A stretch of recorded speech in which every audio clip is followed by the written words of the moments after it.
Action! Well, it's called Envision 2020, and we're acting like we're in the year 2020. In the year 2020, I'm going to be a gold medalist. I became a successful inventor. I created a flying car. In 2020, I'm going to be a sports news reporter.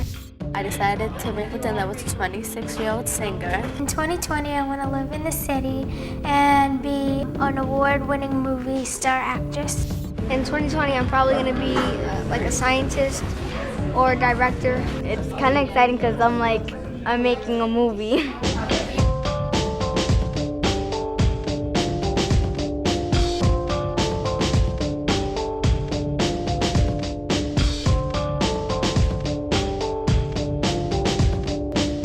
You ready to do it? We got what, 2.5 hours? All right, let's rock and roll. Nokia came to us and said they wanted to do something for the community. They wanted to do something with kids, with education. This was a natural partnership because our focus is on protecting our kids and giving them ways to have productive lives. If you could go into the future and change something about the world, what would you change? Homelessness. Okay, so write that down. I would change homelessness. Envision 2020 has given us the opportunity to present these students with the ability to create their own story and then create a video that they're going to actually premiere at the end of the program. When you look at that imagery, you're saying, will that help illustrate, what we're talking about?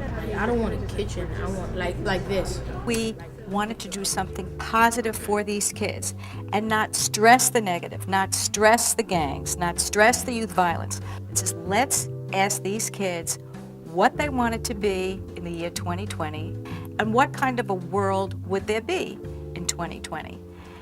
And so out of that, this wonderful program was born. 5, 4, 3, 2, 1. In 2008, I visited the jungles of Indonesia, where I accidentally came upon a new species of plant. What was an additional advantage for us was that Nokia and Pearson were totally open in letting us target the students that we really wanted to work with on this. And we identified a group of middle school students that we saw as having a lot of unrealized potential. On this camera phone, there is a button on the very top that you can see here.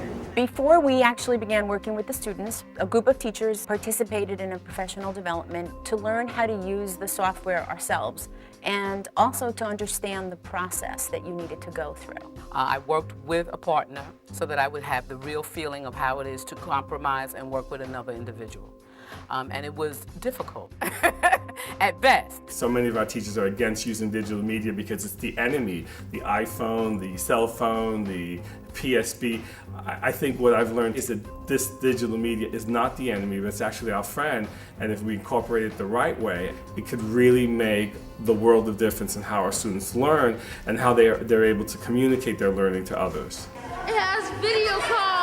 How awesome is that? They have their phones, they have their iPods, they live in a multimedia world, and we need to get our teachers to be able to see how they can use the multimedia to support what goes on in the classrooms. Shoe. We need a picture of us. I got a picture of a shoe right now. Look what happened. Something happened. All the pictures are gone. It wasn't deleted, it just opened, it split okay. With every day, they gain a little bit more confidence in how to handle the equipment and how to handle the software and more confidence in themselves. Narcolepsy is like a sleeping disorder that I got narcolepsy, so that's what I'm working on. And I have one picture of me falling asleep and stuff. We have one young man who, I don't know if anyone knew that he actually has narcolepsy. He knew it, but I don't know if anyone else knew it. And so his video is about inventing a cure for narcolepsy. And this program really touched him in such a way that is incredible to me. I've never seen him so happy in the entire 2 years that I worked with him. Oh, in this movie, in 2020, I'm really just like your average grown-up girl that owns her own business, which is not actually average, so I take that back. The program itself fits in with the goals of the school, for we want to make sure that all students get to the point where they are technologically proficient and are able to gather information in the future and use that information in a way that's going to be helpful to them. Okay, ladies and gentlemen, welcome, and we are so happy to see you here. We are so excited about today. We've been working very hard. All of our students in the Envision 2020 program have been working very hard to get to this place today. One of the parts that was most exciting for me was sitting here in this room as we watched the kids' presentations. And I think that the parents were really proud of what their kids could do and really happy that somebody was noticing what their kids were capable of doing. It is another way to reach our kids. By accomplishing this and by making a video, they're doing it themselves, they'll get that self-esteem.